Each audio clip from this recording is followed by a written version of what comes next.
Hello, good morning everyone. For today's video ay i-share lang po natin ang ating mga gawain bilang isang content creator sa social media. Lahat po tayo ay marunong magpatawa, marunong ngumiti sa lahat at harap ng social media sa ating mga viewers. Hindi po biro ang isang buhay content creator. Mahirap po gumawa ng content mas lalo na kung ikaw po ay busy. Nakilala nila po ako bilang isang joker, bilang isang palatawa, malakas humalakhak sa social media, pero hindi nila alam. Lahat naman po tayo ay may pinagdadaanan sa buhay. Kahit meron tayong pinagdaanan sa buhay na matinding depresyon at lungkot sa ating sitwasyon, matuto po tayong i-share sa kanila kahit man ay tayo ay may problema, marunong pa rin po tayong magpatawa sa harap ng social media. Pero hindi po nila alam ang taong malakas at humalakhak sa social media ay sila po yung taong may matinding pinagdaanan sa buhay.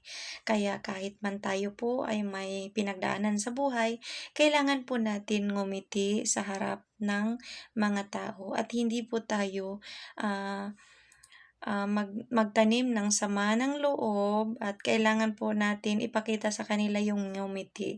Hindi po natin ipapakita sa kanila ang ating kalungkutan dahil tayo po ay pumasok sa social media upang magpasaya ng kapwa. At minsan nababash man tayo, ang akala kasi nila ay tayo ay nagpapatawa ay totoong buhay ay palatawa talaga tayo at wala tayong pinagdaanan sa buhay.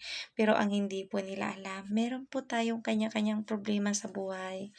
Kaya wag po susuko, lahat naman po tayong nandito sa mundo ay may pinagdadaanan ng lungkot, saya, bighati ah, sa ating mundo ay kailangan po natin magpakatatag, laban lang sa buhay dahil marami pa pong nagmamahal sa atin. Oo, dadating tayo sa panahon na umiyak tayo.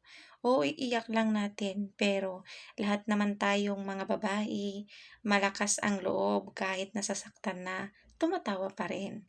Dahil ang lahat po ay may solusyon na kung tayo man po ay may problema, dadating din ang araw na magiging masaya din tayo. Antay lang tayo sa tamang panahon at dadating din yung tao para sa atin. Pero kailangan natin magpatawa sa social media dahil bilang isang content creator, kailangan po natin na mag-encourage ng mga viewers natin, mapatawa natin sila, kahit may malungkot silang pinagdaanan sa buhay, patawanin natin sila.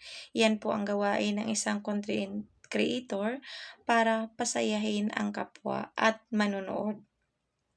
Hindi po lahat ng mga viewers natin ay maganda din ang pinagdaanan. Meron din silang malungkot na pinagdaanan sa buhay. Kaya tayo minsan magmahalan na lang tayo at God bless at all. Thank you so much.